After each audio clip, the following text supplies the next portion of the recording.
Eu que agradeço, Manuel e João, a vossa simpática ideia em Melgaço, em agosto do ano passado, de fazermos esta conversa em torno do livro que na altura estava no forno, ainda não tinha saído e que veio a público em novembro de 2015. Fizemos uma apresentação pública na Almedina de Coimbra, em dezembro, outra em Lisboa. A primeira, pela voz de uma colega das letras e da poética que trabalhou muito sobre questões de imigração e, portanto, a voz poética dos imigrantes. Ela trabalhou sobretudo com portugueses da diáspora, mas o mesmo trabalho se pode fazer com os imigrantes em Portugal. E foi interessante ouvir as leituras diferentes desta colega das letras e do colega antropólogo depois em Lisboa, o colega José Mapril, que trouxe outros ecos a partir da sua experiência de trabalho com imigrantes, sobretudo do Bangladesh, em Lisboa, num bairro muito multicultural que é o Martim Muniz. E, portanto, estar aqui no Porto, no Fórum Mira hoje, para nós é uma outra riqueza, e na origem desta riqueza está um encontro através dos jornais com o professor José Ribeiro, porque no início do projeto nós estávamos à procura de voluntários, de imigrantes que quisessem trabalhar connosco nesta proposta algo inédita no panorama nacional, de fazer uma pesquisa colaborativa e biográfica. É preciso que as pessoas estejam dispostas para contar as suas experiências de vida e trabalhar em grupo. São dois aspectos que à partida podem inibir, mas que também suscitam o interesse de quem tem muita vontade de partilhar as suas experiências e também de fazer uma experiência de participação num projeto de investigação. Esse é outro aspecto importante. E então o Jornal de Notícias aqui do Porto anunciou esta nossa procura e foi assim que o professor José Ribeiro, muito simpaticamente, não nos conhecíamos, me contactou e convidou para vir aqui ao Porto apresentar o projeto à Universidade Aberta, não foi?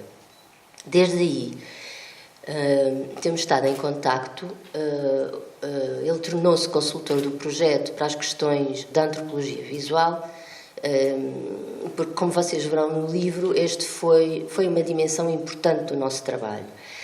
Quando se faz uma pesquisa que pretende ser colaborativa, e sublinho aqui a nuance, é uma intenção, não é? Que parte de pressupostos teóricos, epistemológicos, da vontade assumida de querer fazer, de produzir um conhecimento, como nós dizemos no jargão académico, ciência cidadã, não é? Que é muito criticada por alguns, mais à direita, obviamente, mas que é muito querida de outros, particularmente no centro onde eu trabalho. Preocupa-nos muito esta utilidade pública que a produção de conhecimento deve implicar e, no estudo das migrações, estudar as migrações sem conhecer os imigrantes é algo artificial.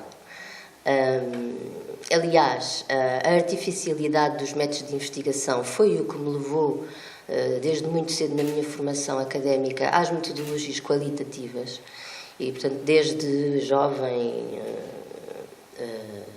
aluna da licenciatura em Sociologia no ISCTE, eu me interessei muito particularmente pelas entrevistas, pelas histórias de vida, pelo trabalho corpo a corpo etnográfico, de etnografia densa no terreno, viver com as pessoas, conviver com as pessoas, falar, ouvir muito.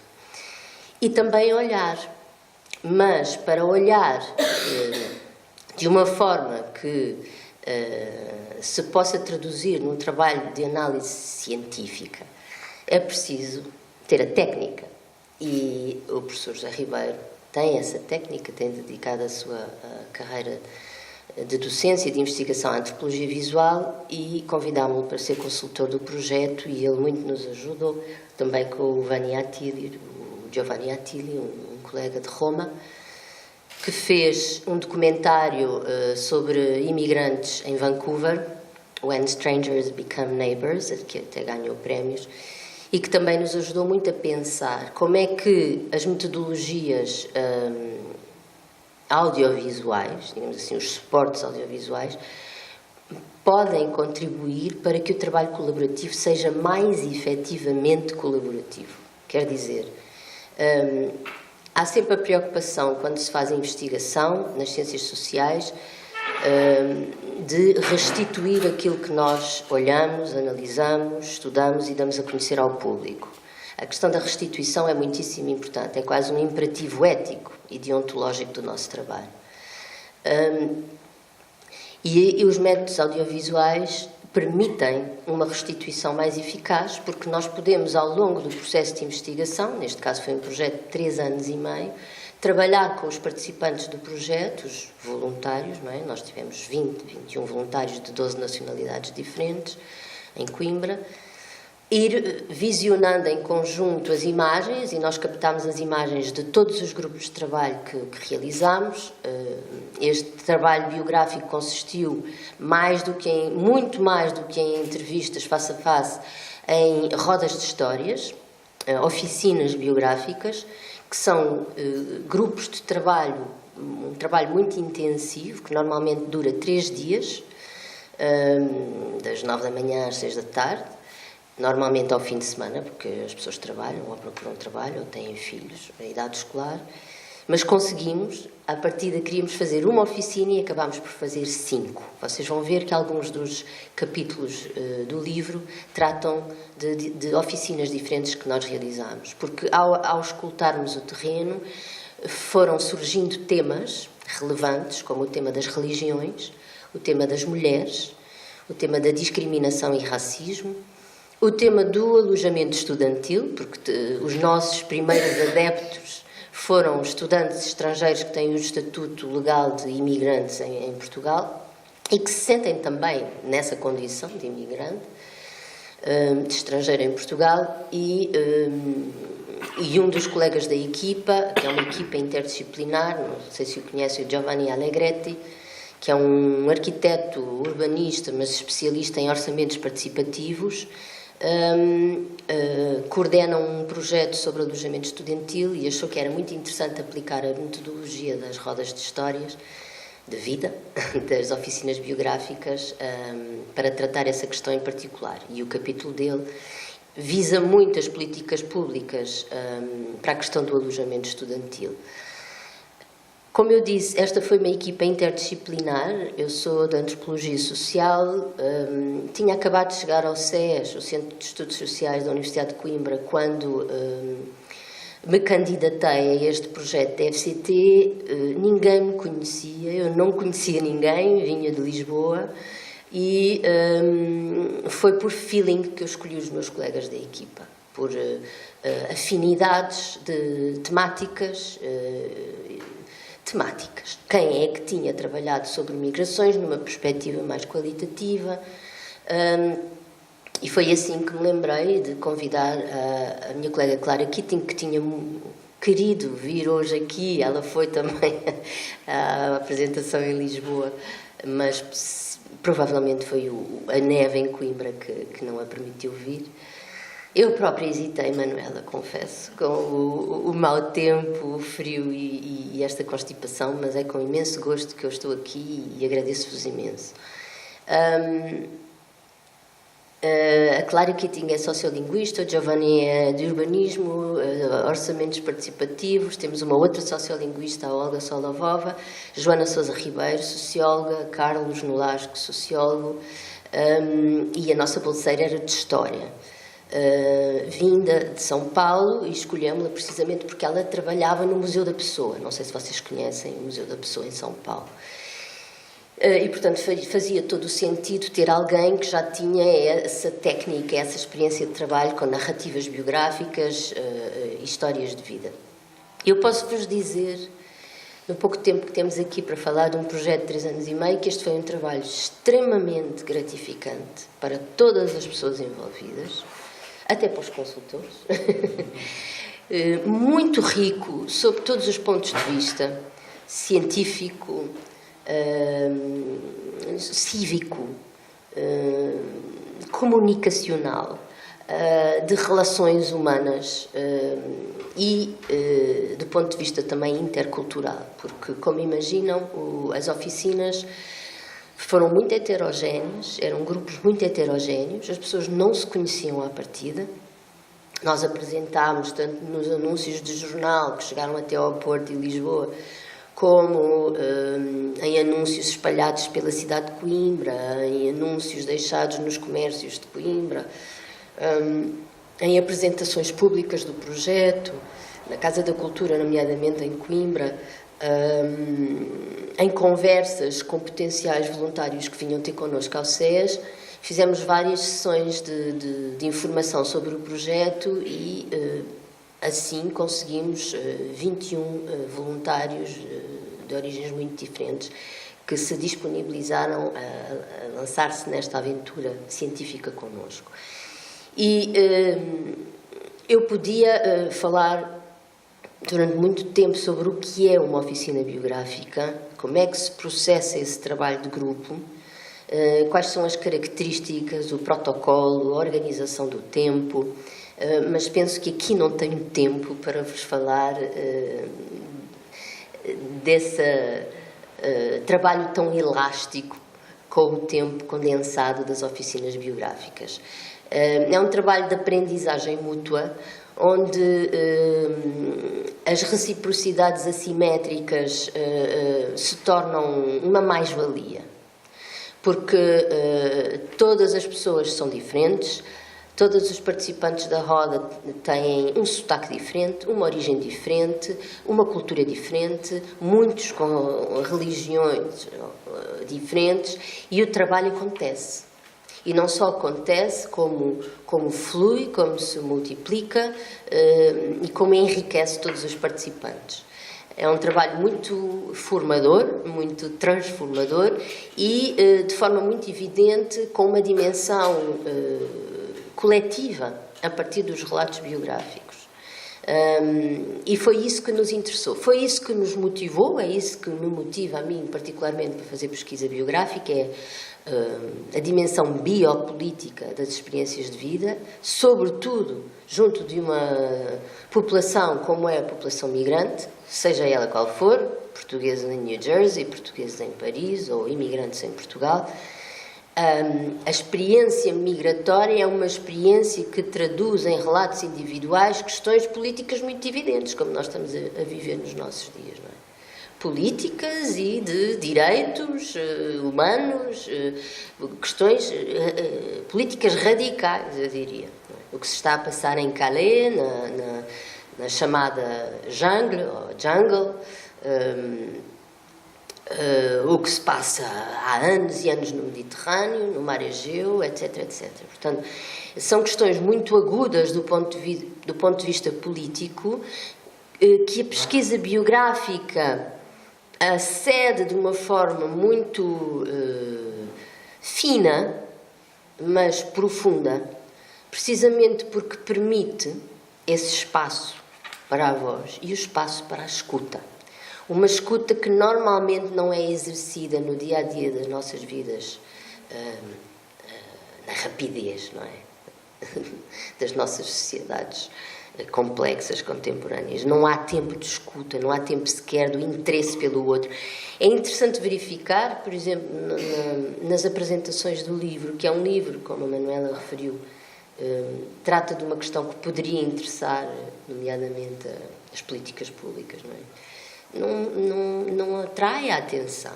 Não é? Também não é esse o nosso objetivo primeiro. Nós fazemos o nosso trabalho, que é a investigação, não é? Isto é um resultado óbvio do nosso trabalho, é quase automático. Fazemos investigação, produzimos textos, produzimos livros, produzimos conferências, produzimos seminários. Transmitimos, tentamos transmitir o conhecimento que adquirimos e que digerimos e que nos propomos partilhar com o público anónimo, mais vasto e anónimo. Mas talvez não haja em Portugal essa cultura do saber que não é protagonizado por stars de televisão. E também não é a nossa política, nem minha, nem da minha equipa, não muito do SES, de andar à procura de protagonistas que deem visibilidade ao nosso trabalho. Não é isso que interessa. Quem genuinamente se interessar, virá ter connosco algum dia, ou com os nossos produtos, e é isso que nos interessa.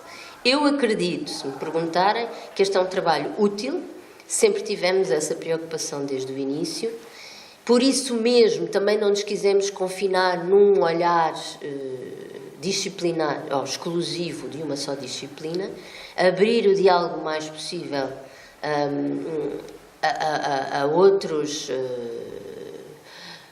contributos que possam dar conta de toda a complexidade daquilo que nós encontramos no terreno. E, obviamente, as questões de língua, as questões culturais, as questões de género, a questão do racismo, etc., estão muito presentes neste terreno. O que é que eu poderia dizer-vos muito mais sobre este trabalho. Podemos agora talvez ouvir o José Ribeiro, que foi consultor, que nos acompanhou a partir de uma certa altura. Bom, desde logo em 2011, quando saiu. Podias-nos falar justamente do teu interesse, o que é que te fez levar a essa ousadia cultural no panorama nacional de contactar uma colega e mostrar interesse pelo seu trabalho, coisa rara no nosso meio académico, quando não se é vedeta, como é o meu caso e faço questão. E a experiência de contacto com a equipa, gostava de vos dizer aqui entre parênteses, que tanto em Coimbra como em Lisboa a equipa estava quase toda presente. Os colegas fizeram mesmo questão de ir até Lisboa. Foi há pouco tempo, foi há um mês, também estava frio e chuva. E todos eles falaram sobre a experiência de trabalho neste projeto, nas oficinas, que foi um trabalho que nos marcou. Uma das nossas colegas disse, foi como uma tatuagem. Fazer este trabalho, este projeto foi uma tatuagem que se colou em mim e foi marcante.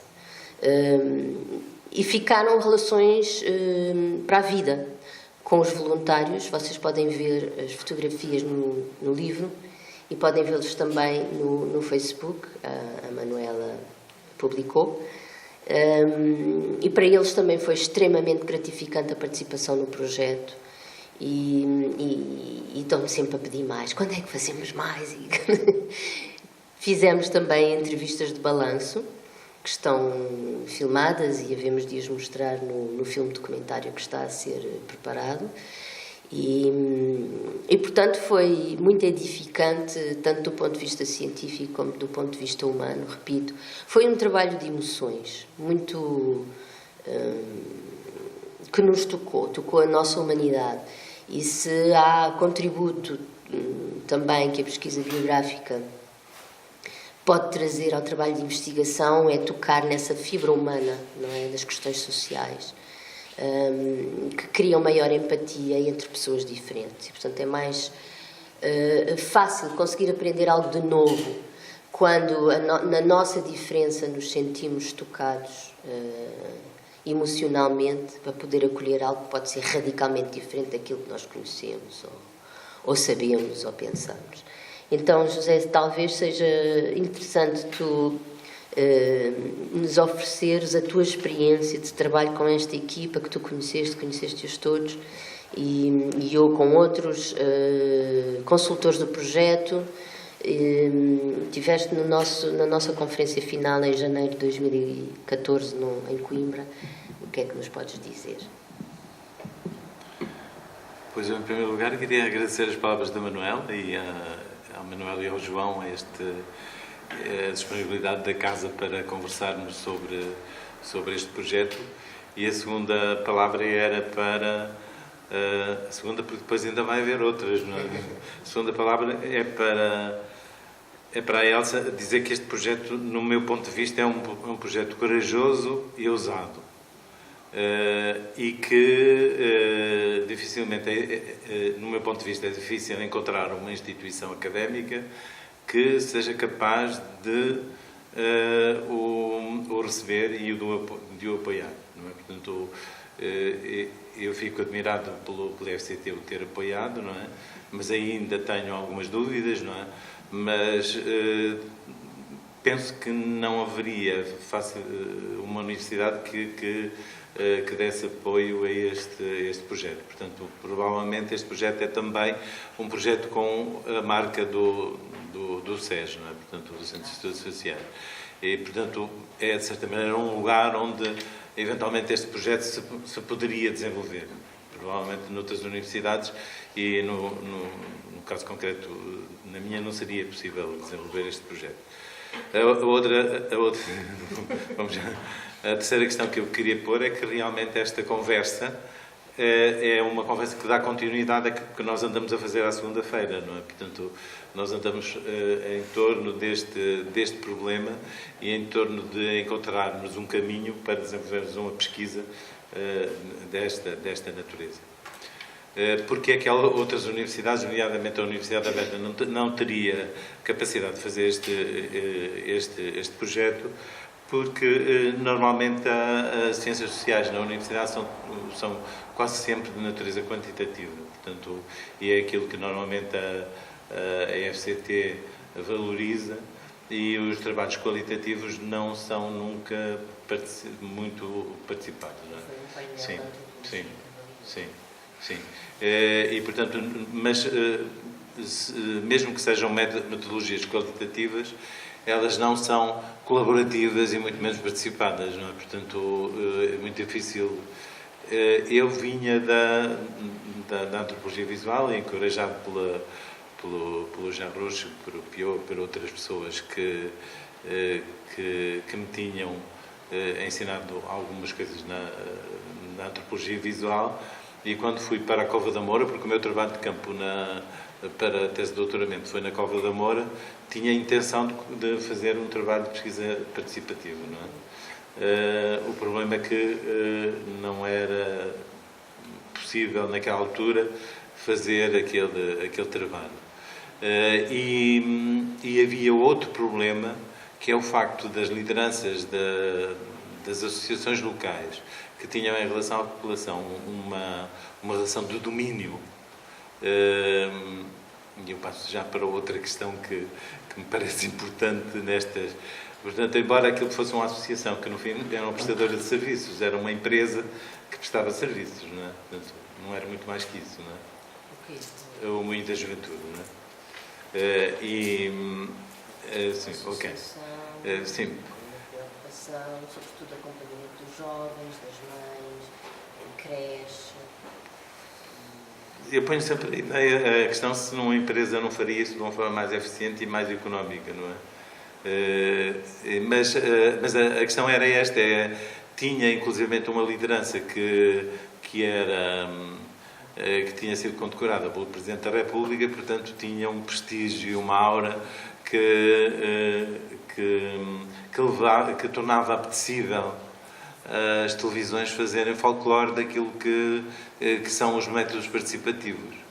E, portanto, foi muito fácil cooptar a Catarina Furtado para fazer uma espécie de metodologia participativa de pesquisa no bairro. E, portanto, isso deu origem a uma série de programas televisivos. Isto quer dizer que, entre os métodos de investigação participativos e o espetáculo depois da apresentação disto, é muitas vezes um pequeno passo. Ou seja, é um grande passo, mas é muito fácil fazermos a folclorização de um método. Portanto, isto aconteceu inclusivamente com a crónica de um verão do Jean Rouch, que a partir de determinada altura começou a ser realizada pelas televisões, portanto, sem nenhum critério. E isso tem a ver também com uma questão que está presente aqui nesta instituição, que é a ideia das lideranças em relação à rua. Portanto, como no bairro da Cova da Moura, aquela associação não era dona do bairro, não é? E, portanto, mas de qualquer maneira ela definia as políticas do bairro para todas as pessoas do bairro, não é? E quando se procurava investigar na Cova da Moura, normalmente havia sempre uma lista de pessoas que se deveriam entrevistar. Portanto, o controle da informação era feito pela associação. Isso em contraste, por exemplo, com a preocupação que eu tenho encontrado, por exemplo, aqui no MIR, que pretende ter uma relação muito cordial e muito aberta e muito colaborativa com a rua, e em que não há, de modo nenhum, qualquer tipo de programa para influenciar, se quisermos, as pessoas que eventualmente queiram contactar com as pessoas da rua e saber qual é a imagem que têm deste. E, portanto, isto, na minha perspectiva, é importante porque nós, ao fazermos o trabalho de campo aqui no MIR, sentimos, de certo modo, essa libertação e não esse controle que as instituições locais normalmente querem ter em relação aos habitantes de determinada zona. Não é? Portanto, e isso levava, inclusivamente, no bairro da Cova da Moura, que houvesse, no fim, guerrilhas entre as diversas associações que estavam no lugar. Quem é que disputava e que público cada um disputava. Não é? Penso que isso a ideia também na representação das instituições do bairro no tal projeto dos bairros, o chamado projeto dos bairros problemáticos. Sim. Aconteceu exatamente Sim. isso. Quem é que representava o bairro? E, portanto, os primeiros momentos de contacto com as instituições locais, portanto, de certa maneira, a Igreja foi a instituição mais aberta, mas, sobretudo, as pessoas mais abertas foram as mulheres do Largo. E era isso que nos interessava. Portanto, interessava-nos muito mais as pessoas que viviam no bairro do que propriamente as instituições que pretendiam agenciar o público do bairro. Não é? Portanto, mesmo quando se realizavam as festas do bairro, havia sempre uma tentativa de hegemonia da parte da instituição em utilizar, por exemplo, os rituais cabo-verdianos, não para manter, de certa maneira, a cultura cabo-verdiana, mas como imagem de marca da instituição. Ou seja, o Colá São João ou o batuque não eram tanto expressões da cultura cabo-verdiana, mas eram imagem de marca da instituição. Imagem de marca da instituição. E isto era preciso desconstruir e não era fácil, não é fácil entrar nestas situações em que a questão política é muito forte, não é? Em que a política destas instituições que pretendem, de certa maneira, ser hegemónicas em relação a um espaço, a um território que pensam que controlam, é muito, muito complicado. De qualquer maneira, para nós foi agradável porque começamos a conviver com as mulheres do bairro, com os tascos do lugar, com o Café Fronteira e com restaurantes onde íamos habitualmente almoçar. Íamos porque eu fazia o trabalho de campo com uma colega e portanto, começamos a ter outras versões que normalmente contestavam esse poder hegemónico dessas instituições que pretendiam, de certo modo, criar uma representação hegemónica do bairro. É interessante também que quando fui consultar algumas teses que tinham sido feitas, algumas monografias e algumas dissertações que tinham sido feitas e que estavam no ISCTE, havia folhas que tinham sido tiradas, não é? E, portanto, eu não sei quem foi, mas o que acontece é que havia documentos que tinham sido tirados, censurados. E, portanto, o processo era politicamente muito difícil de se conseguir e, sobretudo, era preciso, encontrar as pessoas e não as instituições. Não as instituições, porque... E eu penso que é esse o trabalho que vocês fizeram. Não ir buscar as instituições que trabalham com os migrantes e que têm um discurso muitas vezes filantrópico sobre os migrantes e que nos levam a fazer uma abordagem também sobre a filantropia, não é? Mas sobretudo encontrar, se quisermos, aqueles aqueles espaços libertos onde as pessoas se poderiam se poderiam exprimir, onde as pessoas podiam contestar, com razão ou sem razão, aquilo que acontecia no bairro, embora houvesse sempre o risco de podermos podemos ter alguns problemas. Portanto, algumas das pessoas, alguns dos meus interlocutores, de vez em quando avisavam-me: não te esqueças que logo à noite está planeado uma forma de te roubar os equipamentos que tu levas, não é? E isto significava que ele tinha entrado realmente na trama da sociedade e não na linha de controle das associações. E isso levantava, no meu ponto de vista, as três questões que normalmente se põem nas ciências sociais e que muitas vezes essas instituições filantrópicas, que aparentemente penso que estão a fazer um trabalho social emancipador, ele é muitas vezes mais um trabalho social de controlo. E, portanto, aqui começam a aparecer as três vertentes das ciências sociais. Portanto, a ciência social como controle, nós vamos estudar esta comunidade para vermos o que é que ela como é que a podemos conduzir, não é? E penso que, na lógica dessas instituições, elas não deixam de ser, de certo modo, utilizando de certo modo aparelhos de Estado, não é?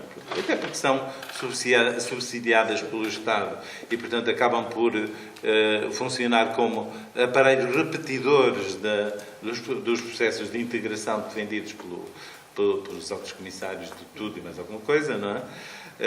E muito menos um trabalho emancipador, não é? E é interessante, por exemplo, que as pessoas que eram empregadas nessa instituição, nas instituições, nessa e noutras, eram despedidas como eram despedidas nas empresas, não é? E muitas vezes até por razões sem razão. Portanto, e por isso que parece-me que esta lógica é semelhante, se quisermos, a todas as instituições de natureza filantrópica. O facto de se trabalhar com a comunidade, houve algumas pessoas que realmente se sentiram emancipadas, não é? Sei lá, por exemplo, quando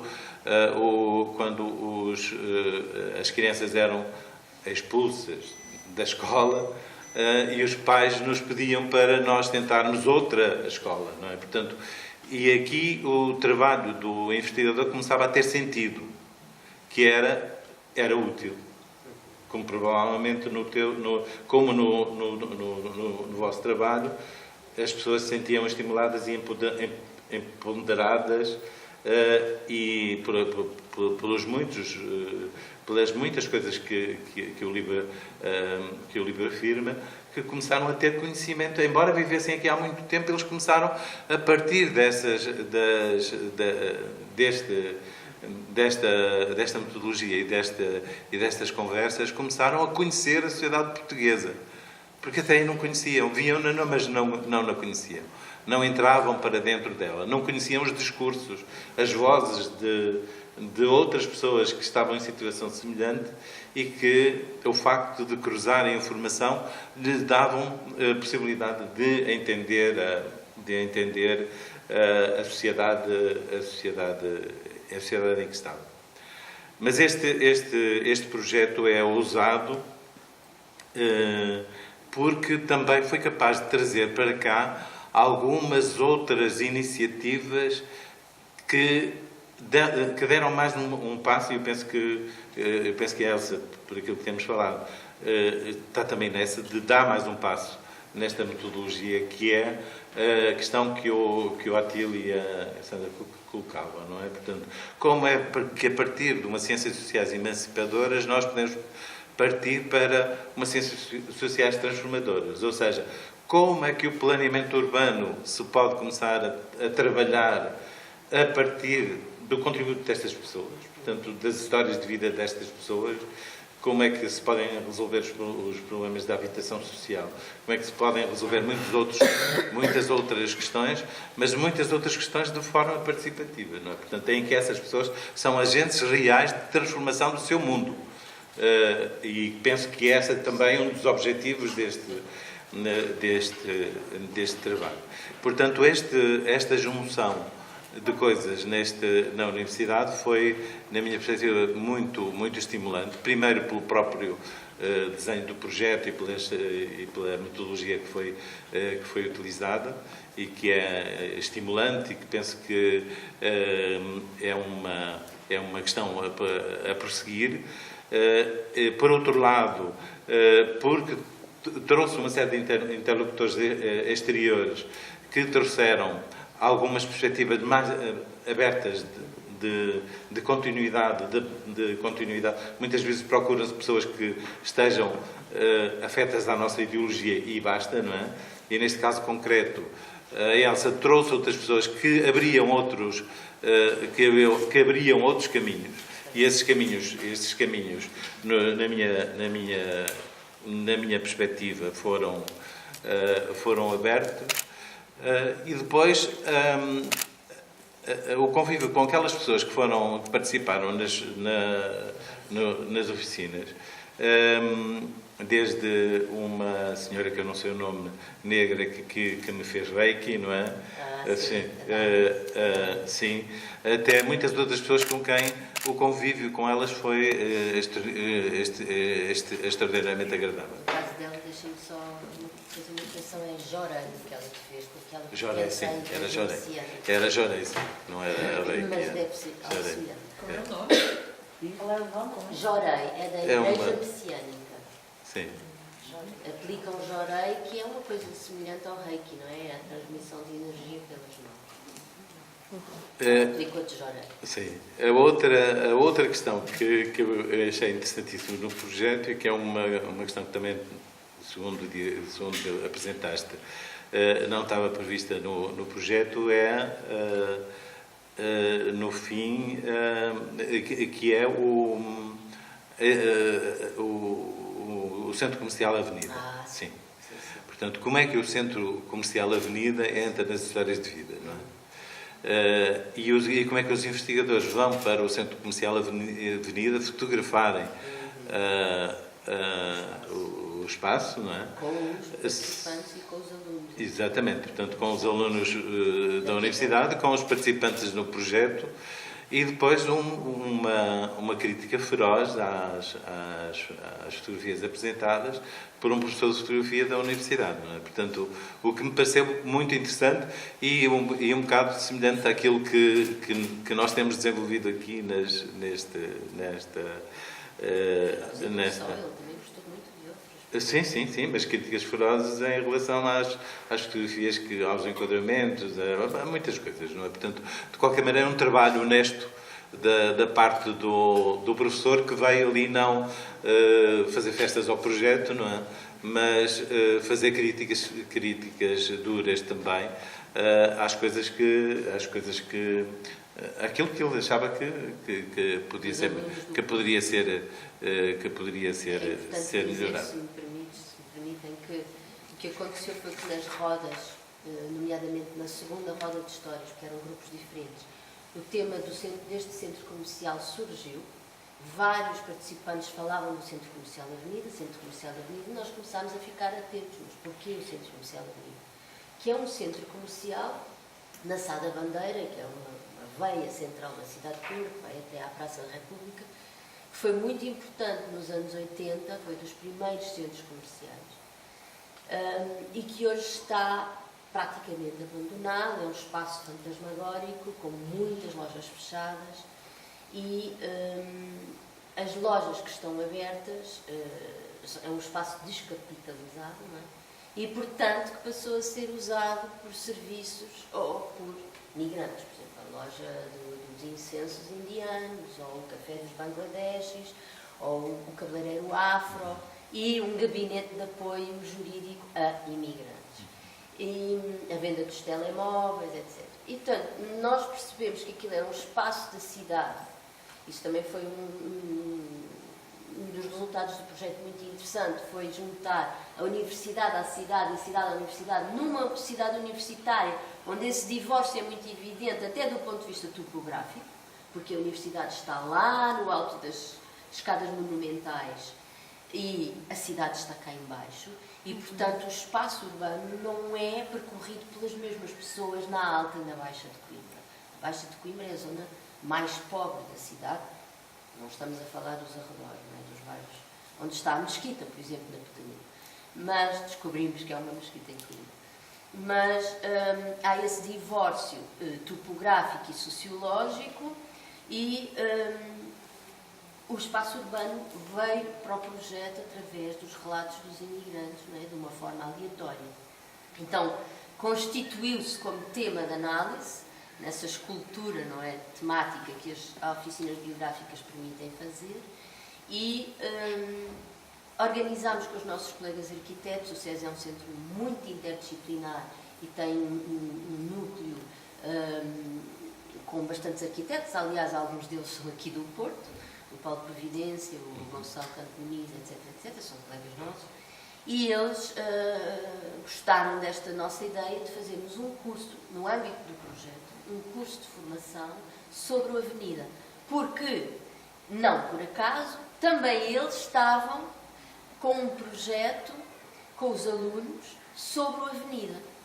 E então, assim, em conjunto, a equipa de investigação deste projeto e os nossos colegas arquitetos e professores de arquitetura no Departamento de Arquitetura, fizemos este curso que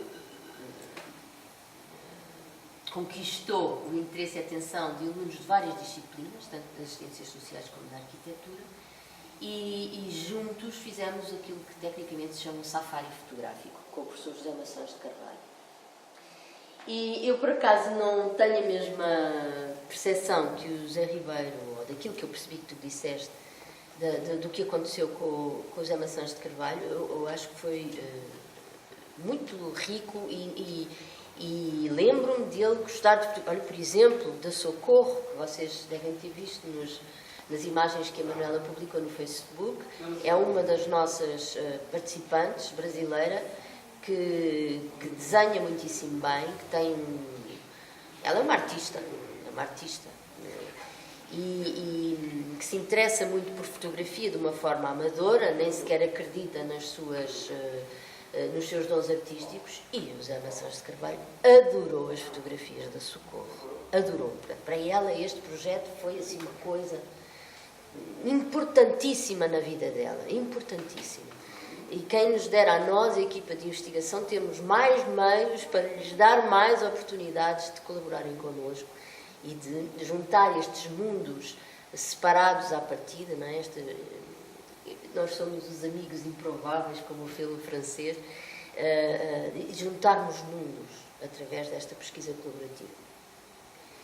E reconhecer o valor das pessoas independentemente das suas credenciais, da sua escolaridade, etc. Portanto, tu tiveste essa percepção, já nem me lembro não é muito distinta da tua, pelo seguinte, é que mas tu falas em crítica feroz. Ele elogiava as fotografias que algumas pessoas fizeram. Sim.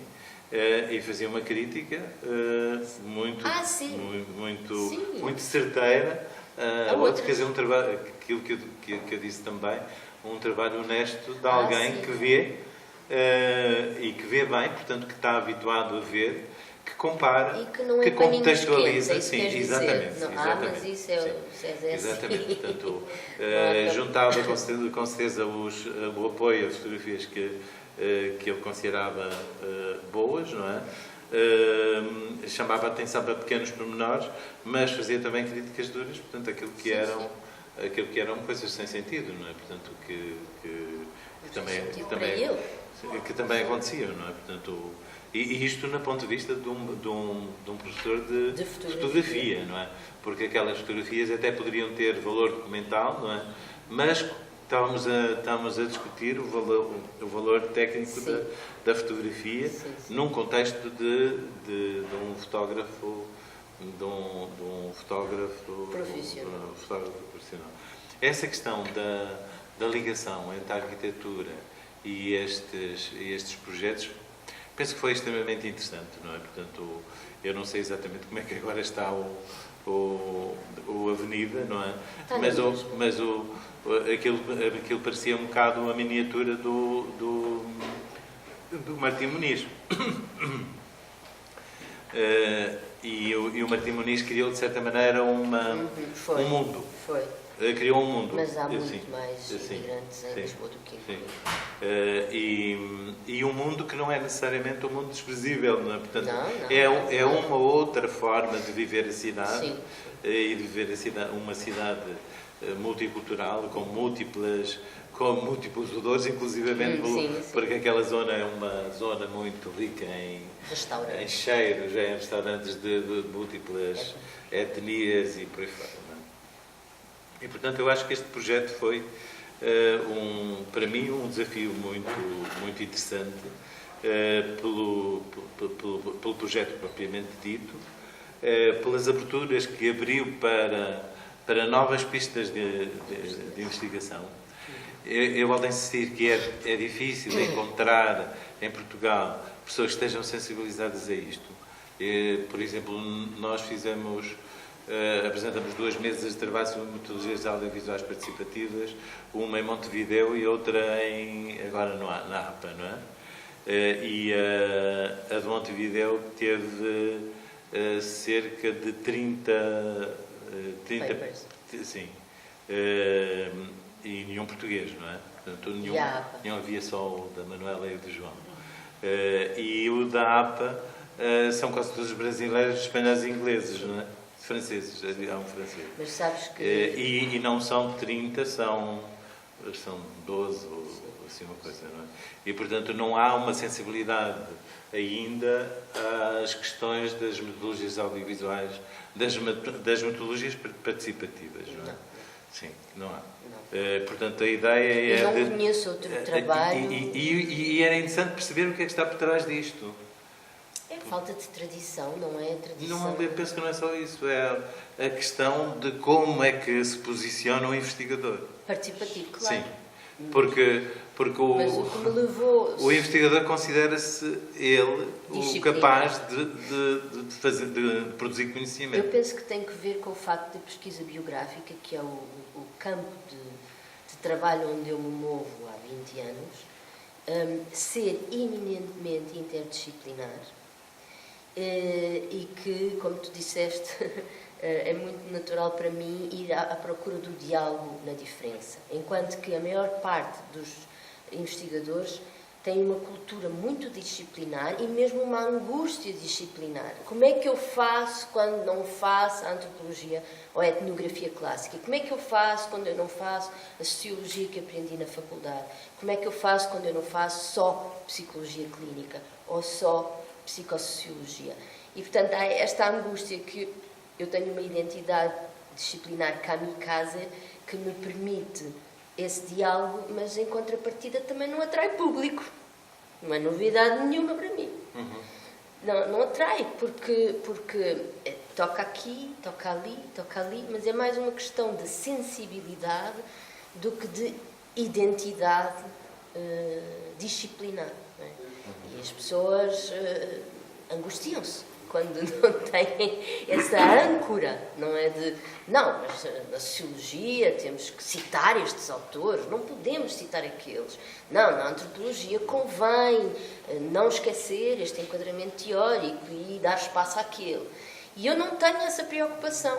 E a minha felicidade foi que fui contratada pelo SES, que é um centro muito interdisciplinar, onde estas coisas são possíveis. Foi como tu disseste, se calhar noutro espaço não sei. Em contrapartida, também toca numa forma de trabalho que muitos gostariam de fazer. Portanto, é ousado nesse sentido. Mas eu gostaria, mas... Portanto, foi muito bom poder desenvolver esse trabalho num enquadramento institucional e de trabalho, não é? E contrato de trabalho no SES, ter o financiamento da FCT, ter as colaborações internacionais que nós tivemos, isso também é muito importante dizer, eu ainda não disse aqui, não é? Os nossos consultores deste projeto, temos consultores do MIT, consultores de universidades brasileiras, a Christine Delory-Monberger, de França, de Paris, que é uma teórica de referência na pesquisa biográfica, um trabalho muito sólido, muitíssimo interessante. Não é? Um dos artigos é o texto que ela apresentou na conferência final do projeto. O professor Brian O'Neill, que é um fiel sénior, mestre meu, não é? Desde que eu era uma jovenzinha de 20 e tal anos, aluna do ISCTE, porque ele também se interessa pelas histórias de vida na antropologia. Mas é o único. Depois há discípulos dele que desenvolvem trabalhos que se interessam pelas narrativas biográficas, mas que não se constituem nesse campo, digamos assim, ou que não se aventuram nesse campo que está menos delimitado. O Brian abriu inclusivamente aquela hipótese da pesquisa em Calcutá com Fotovice, portanto, um método participativo. E acham que devemos traduzir o livro para inglês e publicar? Eu posso fazer uma vez. Se essa atitude que vocês estão a caracterizar também tem a ver com questões de poder, porque nas tais oficinas biográficas, nestas tecnologias participativas e interativas, o poder é partilhado porque a voz é do outro. Sim, a voz é de muitos. É de muitos, do outro no sentido do coletivo diferente do investigador e de tudo que está por trás dele. Portanto, se não será também essas questões do poder. É, com certeza. De poder não no sentido institucional, mas de poder no sentido da própria concepção do conhecimento. Dos papéis sociais, do que é ser investigador, o que é ser, como o teu relato sobre o teu trabalho na Cova da Moura transmite essa ideia do indígena profissional, não é? Quem é que se pode entrevistar? Claro. E neste caso foi lançar a tocha e acolher a manifestação de interesse. Não é? Não foram as instituições. Houve algumas instituições que nós contactámos, como a Câmara Municipal, ou o CLAI de Coimbra, ou o Centro João Paulo II, mas as pessoas vieram ter connosco por interesse delas. Não é? Agora, é muito verdade que, e por isso é que eu faço questão de não chamar a estas oficinas grupos focais, porque desse ponto de vista é completamente diferente. Nos grupos focais sabe-se bem quem é o investigador e quem é o observado, digamos. Não é? Há é um artefacto. Não é? As metodologias têm todas a sua artificialidade, mas umas mais do que outras. Não é? E aqui há muito também essa aposta na escuta, e numa escuta, aliás, que ainda é mais ousada porque é ancorada no corpo. Nós, inclusivamente, fazemos exercícios de escuta no início de cada oficina, de olhos fechados. Quem é que faz isto em Portugal? Acho que ninguém. E não se trata de nada de esotérico, é uma coisa muito, muito concreta, muito prática e muito claramente explicitada. Para que é que aquilo serve? É justamente para convidar os participantes que tiveram o interesse e a motivação, que se mobilizaram nas suas vidas com agendas complicadas, para trabalhar com uma equipa de investigação durante 3 dias, de forma intensiva, não é? E exercitarmos essa escuta de um ponto de vista, de uma forma mais ancorada naquilo que nós somos, na experiência de vida que todos nós temos, e não tanto no papel social do teatrinho da vida social. Tu és isto, tu és aquilo, quem é o doutor, quem é o iletrado, etc, etc. Portanto, é verdade, é muito verdade isso que a Manela está a dizer. Sim, essa é a questão central. Essa é a questão central. Deixa-me só responder. Essa é a questão central, não é? Portanto, o investigador que vai para o lugar e que é o detentor do método e do objeto de estudo e não sei o que mais, não sei o que mais. Aliás, no teu texto, em determinada altura, fazes uma citação de um outro artigo em que pões a questão de que há uma transformação do sujeito-objeto em sujeito dialógico connosco. Não é? Portanto, e é essa transformação que, de certo modo, não nos retira o nosso papel de sociólogos, dos antropólogos, ou por aí fora, não é? Mas nos coloca numa situação de diálogo intercultural. Há mais justiça cognitiva e mais justiça social neste dispositivo metodológico do que numa técnica convencional de etnografia ou de trabalho sociológico. Então, era só para eu entender melhor a metodologia que você utilizou, porque você falou no começo que fez convites, né, pelo jornal, foi assim que o professor José Ribeiro conheceu o seu trabalho, e então supõe-se que tinham pessoas de lugares diferentes no teu grupo, né? Pronto. Bom, esse é um dado. E você realizou as oficinas em que local? Na Universidade de Coimbra? O que aconteceu foi que nós recebemos telefonemas de vários pontos do país e percebemos que seria impraticável a equipa mover-se para o Porto ou para Lisboa, e optámos, foi uma opção, e foi sempre muito participado e muito conversado, todas as decisões do projeto, concentrarmos-nos em Coimbra, que entretanto também se estava a revelar uma cidade muito mais diversificada do que aquilo que parece ou que quer aparentar. Não é? Há uma diversidade silenciosa e que não tem a visibilidade, por ser uma cidade pequena, por ser uma cidade num país que é altamente centralizado na capital. Mesmo o Porto, que é uma cidade tão dinâmica, tão importante do ponto de vista cultural, não é? Lisboa é sempre o centro, não é? E Coimbra é uma coisinha, é a universidade. Não é? Portanto, nós optámos por fazer o trabalho em Coimbra e dentro de Coimbra tentámos espaços fora da universidade e só conseguimos, na oficina das mulheres, realizar um dia na sala do CLAI e outro dia na sala do Centro João Paulo II, o Centro de Acolhimento aos Imigrantes. Mas a maior parte das oficinas realizam-se nas salas de seminário do SES. Mas pronto, realizámos na mesma. Bom, e aí nesse conjunto, nesse momento, eu gostaria de perguntar, porque nesse trabalho com biografias, né, histórias de vida, surgem 1000 temas, né?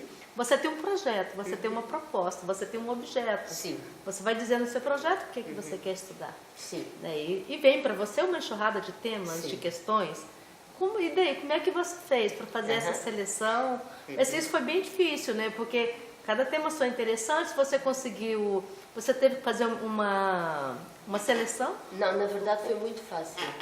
Porque o tema do nosso projeto este é um projeto compósito. É um projeto que se assume autorreflexivo à partida, e daí a importância da utilização dos registros audiovisuais. Temos centenas de horas registadas, até dos exercícios de silêncio. Porque queríamos testar a metodologia para tratar uma questão em particular, a imigração em Portugal. E, portanto, o mote das oficinas era eu vim para Portugal. A experiência migratória. Não é? No centro de cada roda era só isso, muito simples, experiência migratória. Obviamente que a experiência migratória é a experiência da partida do local de origem, a decisão de emigrar, a viagem. Podia-se fazer um projeto só sobre a viagem. Desde logo pelo meio de transporte. Total. É um fenómeno social total, exatamente.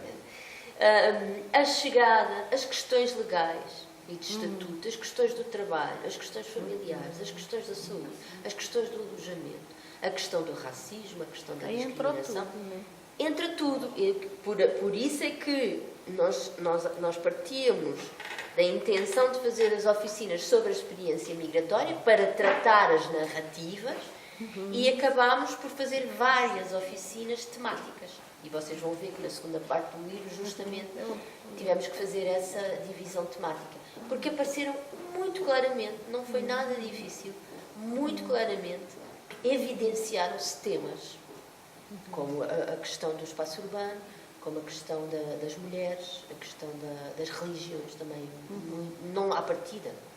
Tanto que convidámos uma colega nossa, que é a coordenadora do Observatório das Religiões do SES, que é professora aqui no Porto, a professora Teresa Toldi, é uma teóloga,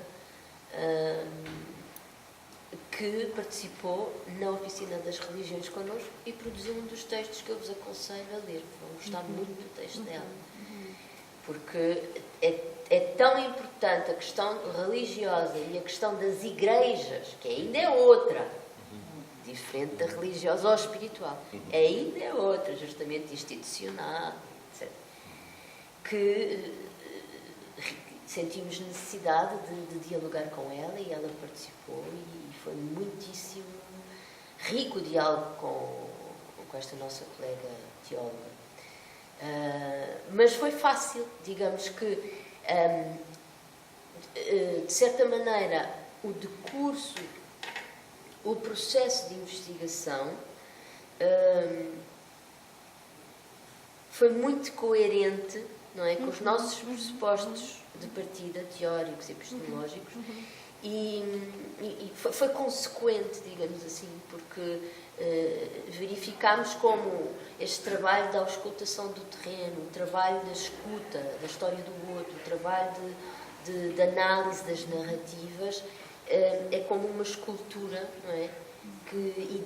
O grupo produz o tema social, as histórias individuais dão corpo ao tema social e depois em conjunto trabalhamos esses temas. É outra das gratificações do trabalho participar, é que os próprios participantes produzem o tema para o qual contribuíram com as suas experiências de vida. Não é a questão do crédito. E a metodologia das oficinas foi só dialógica?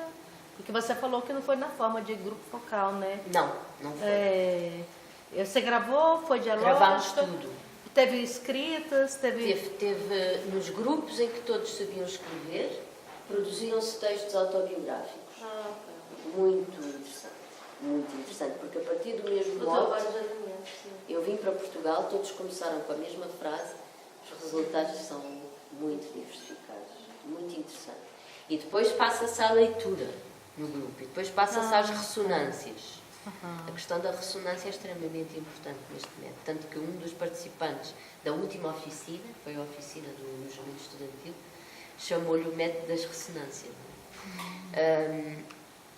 E a ressonância que consubstancia a dimensão coletiva da narrativa pessoal, do testemunho. E nos grupos, havia um grupo com um participante iletrado,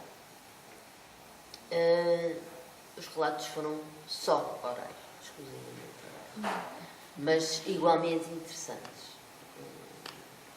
Claro que os suportes são diferentes, mas a riqueza muito, muito interessante. Eu gostava de chamar a atenção para outra questão que há um bocado disse que é corajoso e ousado, e a ousadia tem a ver com várias coisas. Primeiro é um projeto de risco. De risco? Sim. Portanto, a vida é um risco. Uma pesquisa em que levas um inquérito debaixo do braço e distribuis não sei o que mais, até pela internet não sei o que mais, o risco é zero, ou um pequeno risco. Não é? Aqui as pessoas vão ter de partir, de certo modo, do imprevisto. De uma certa imprevisto e de continuamente improvisarem coisas, não é? Porque não há fórmulas pré-estabelecidas. Não é? Há um protocolo, portanto, muito claramente estabelecido. Mas dentro do protocolo vai haver muitos imprevistos. Não é?